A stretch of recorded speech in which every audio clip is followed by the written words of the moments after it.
What is going on, everyone? So we finally made it to the last Scream Factory Blu-ray I have. So after this video, we're going to make our way to the 4K titles that I have. As you guys know, I have already done the Halloween 4Ks, but I haven't done any of the other 4K releases. So I will do those Scream Factory titles. Then after that, we'll get into the Shout Select titles and Shout Factory titles. So today we're going to be taking a closer look at Little Nicky, which Little Nicky to me is probably one of the best and last Adam Sandler films. This is, other than Mr. Deeds, this after this and that one, we start to see a lot of some of the not so great films. Now, don't get me wrong, I love Don't Mess with the Zohan. That's probably one of my all-time favorites. Pixels and Bedtime Stories are another, and The Hateful, no, what's The Ridiculous Six, which is like a spinoff of like the Magnificent Seven or the Hateful Eight. I really enjoyed that. I felt like it was something fresh, but it kind of went back to Sandler's roots in some way. I've never laughed so much in an Adam Sandler film like I did that one. And then his Halloween one he did, I thought was also really good. So on rare occasions, there are some good ones. Some of the more modern, like Blended, I thought was really good, and Just Go With It, I thought was really good. And 51st Dates. But I feel like there are others not so great, like Jack and Jill. And there are some Sandler movies I feel like need a Blu-ray release, Eight Crazy Nights.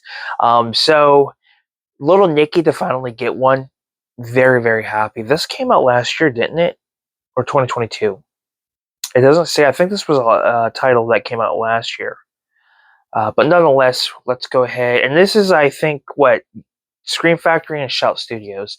So I think it's like a double release. But finally on Blu-ray, after having a not bare bones release, but a snapper case DVD release, and I think a keep case for so long, now we finally get it. But let's go ahead and take a closer look. I'm glad they decided to just stay with the original artwork. And not only that, but if you guys notice, they also put the Twin Towers. I think a lot of releases would edit that out after the tragedy, and to me personally, keep it the way it was intended. You know, it's something that all of us like to see. We want to think something positive than negative. So when a lot of DVD titles were coming out, a lot of things were edited, especially if the Twin Towers were in the back. So I do appreciate that they decided to not do that and kept it original. But this movie is just hilarious. So many cameos, so many great moments. It was great to see some of his friends return and some new faces in this. And I think this might have been like probably the last or a couple of the last projects Rodney Dangerfield would do before his passing, which I really do miss that man. Him and George Carlin are hilarious.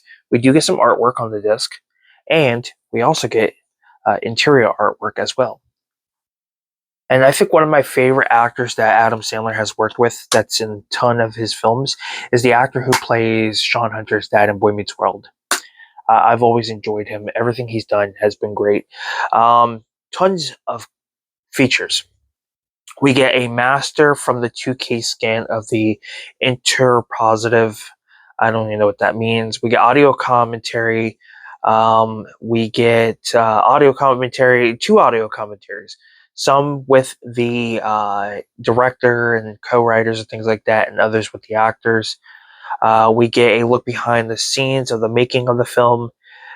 We get Satan's Top 40 featuring on-camera interviews with Ozzy Osbourne, Gene Simmons, Ronnie James Dio, and more. We get deleted, extended, and alternate scenes. So it sounds like we do get some of the features from the DVD transferred over. Just kudos to any studio that does that, because a lot of times the major studios don't. The film came out in 2000. It has a runtime of 90 minutes, so it's only an hour and a half, which is not bad. I miss hour and a half movies. Like when I went to see Beetlejuice, that was an hour and 44 minutes. No movie should be 2 hours or more, depending on what it is and how far the story can go. But other than that, it shouldn't be. But yeah, I thought this release was great. I was very surprised to see that they were releasing that when Dawn of the Disc. If you guys aren't familiar with them, they are a Facebook page that pretty much lets you guys know what new releases are being announced. They usually announce all the Arrow and Scream Factory titles before Arrow and Scream Factory announce theirs. I think like we just found out that The Cell with Jennifer Lopez is getting a 4K release through Arrow, which is awesome. And then Galaxy Quest is finally getting a 4K release. I don't have the Blu-ray. I held off on that. So I'm pretty excited, and I can't wait to see what comes next. I mean, Criterion, No Country for Old Men, that's getting a Criterion 4K release. Like, I can't wait to see what comes next year. Like, Paramount, Arrow, Scream Factory. I have a weird feeling we're gonna see some movies that we would never see, get a release. If I'm gonna go off on a weird note here, I feel like we're gonna get a Shot Select box set for the Scary Movie movies or films. To me, I feel like I've always had that gut feeling that they're going to be the ones to release those, if not the first two. But I feel like we're going to get a complete box set Blu-ray from Shout Factory for those. It might be Scream Factory because they are horror spoofs. I've also felt like Dr. Jekyll and Mrs. Hyde is going to get a Blu-ray release. By who, I don't know. But I have that gut feeling that's coming. Vestron. I think Vestron's going to continue getting as releases. And I'll be honest with you guys, and this has been a gut feeling for the past year or two, I feel like we are getting Fright Night. You always hear the term never say never. I think it's going to happen.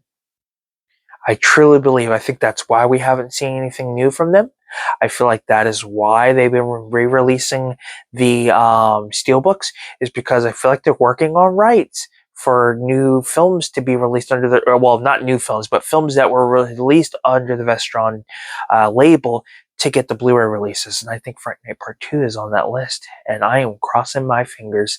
Hopefully by then, eBay will be doing great and I can start, picking up a lot of titles. But if you guys want to check out my eBay store, the link will be down in the description below. I am trying to sell some stuff so that way I not only can I invest in the business, but my birthday's coming up. My birthday will be next month, October 15th. So I'm trying to raise some birthday funds because there's some titles I want to pick up for sure. So yeah, check out my eBay store and see if there's anything that catches your interest. But thank you guys so much for taking the time out and taking a closer look at Little Nicky on Blu-ray, and let me know what your thoughts are on the movie, on the Blu-ray release itself. Don't forget to subscribe to the channel for more content. Give this video a like. I'm Film Talk with Mikey, and until next time, guys, we will talk films. Peace.